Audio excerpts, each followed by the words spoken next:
কেউ যদি আওয়ামী ফেসিবাদ আমলের নির্বাচনের স্বপ্ন দেখে থাকেন, আমরা বলবো মহান আল্লাহর সাহায্যে আমরা সেই স্বপ্নকে দুঃস্বপ্নে পরিণত করবো ইনশাআল্লাহ।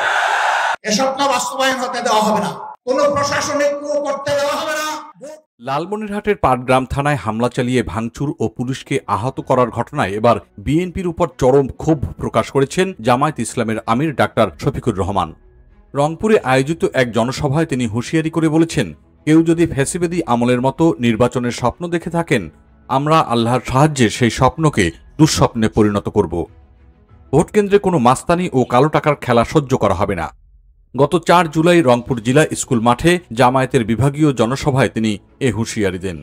তার এই বক্তব্যে এবার স্পষ্ট হয়ে গেল যে 2026 সালের ফেব্রুয়ারিতে যে নির্বাচন আর হচ্ছে না, আর এই নির্বাচন যে ওই তারিখে হবে না তা আগেই এসবি বাংলার বিশ্লেষণে বলা হয়েছিল।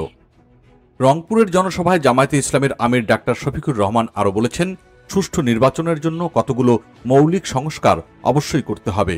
আমরা সেই সংস্কারগুলোর কথা বলেছি এবং তা আদায় করে ছাড়ব। তিনি আরও বলেছেন, আজকের মিডিয়ায় চোখ রাখলেই দেশের কোথাও না কোথাও বিভৎস দৃশ্য দেখতে পাচ্ছি। একই দিন দুপুরে নীলফামারীর সৈয়দপুর বিমানবন্দরে সাংবাদিকদের এক প্রশ্নের জবাবে জামায়াতের এই নেতা বলেছেন, লালমনিরহাটের পাটগ্রামের থানায় হামলা চালিয়ে ভ্রাম্যমাণ আদালতে সাজাপ্রাপ্ত 2 আসামিকে ছিনিয়ে নিয়েছে বিএনপির লোকজন। এই পরিস্থিতিতে কি নির্বাচন হবে? এজন্য আগে নির্বাচনের পরিবেশ অবশ্যই তৈরি করতে হবে।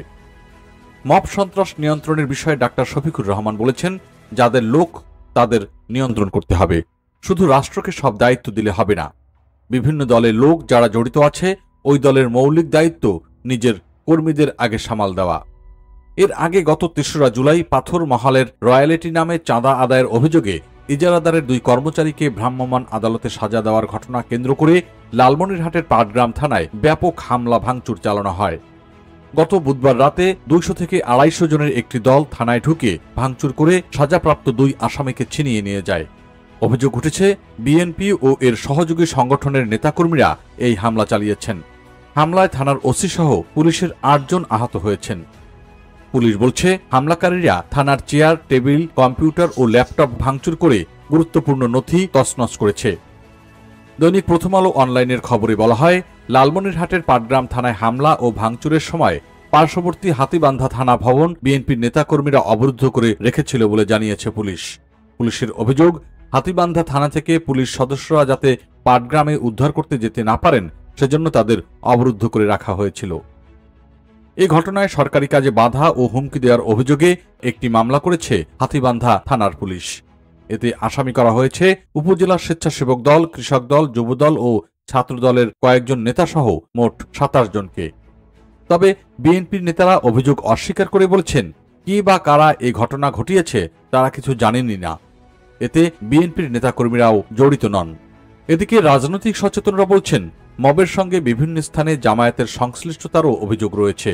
সে বিষয়েও তাদের স্পষ্ট অবস্থান থাকা দরকার।